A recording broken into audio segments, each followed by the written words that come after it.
Welcome to the on-screen editor tutorial. This tool will allow you to update most text on your website.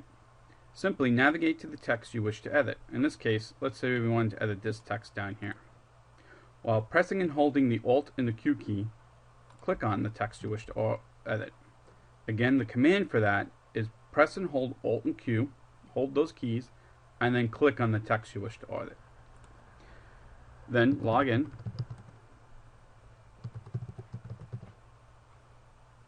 Once you're logged in, you'll get confirmation, and you'll notice a couple things. The CE tab has popped up here, and you're now logged in.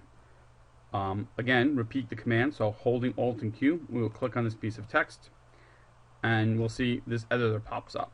This editor, we can drag it left, right, put it wherever you need to be on the screen. In this particular case, I'm going to remove this extra exclamation point. And let's say I want to see my changes before I apply them. I can press preview, and you can see the exclamation point has disappeared down here, but it hasn't actually been applied to the whole website yet, so other people looking at this page will still see that. Let's say I'm happy with my changes. I'll go ahead and press update. This will tell me a success message as well as refresh the page for me, and I can now see this is gone. Some elements on the page can be a little bit more difficult to update or edit. For example, if we were to edit this text, again, I'm going to press and hold Alt and Q and click on the text. We get this little message down here that says could not find. So that's basically telling me that it's having difficulty finding this. So what I'm going to do is I'm going to press the CE tab, and we're going to see all different elements now are blocked out in these green boxes, which allows us to grab that very specific piece of text. So let's just say we wanted to update this 50. Again, I'll hold Alt and Q, and instead of clicking on the text this time, I will click on the thick green bar. This will bring up the very specific element to me that I can now edit. And let's just say I wanted to say 51 years. Again, I can preview this.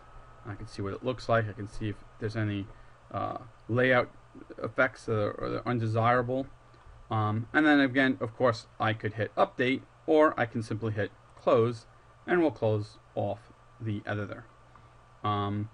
Using the CE tab here will ensure that edits get update right through the screen immediately.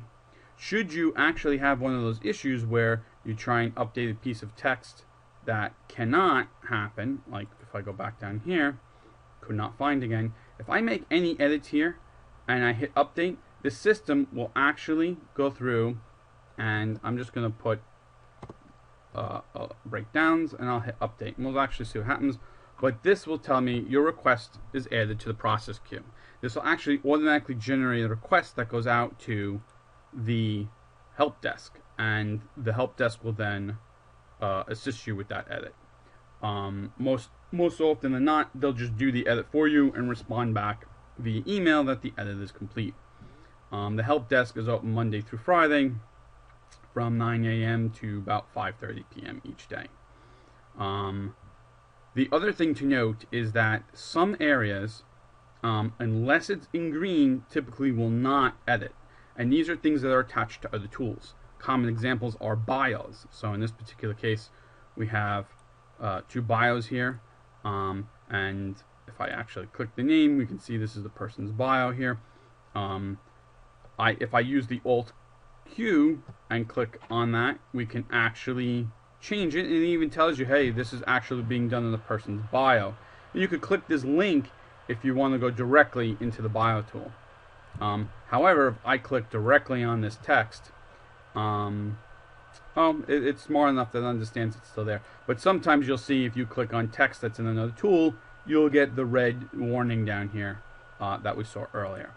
And the other common example is anything that's like news or press, or a series of documents, or things of that nature. If you ever have any questions, you can always email webteam@ovistechnologies.com, and I hope you have enjoyed this tutorial.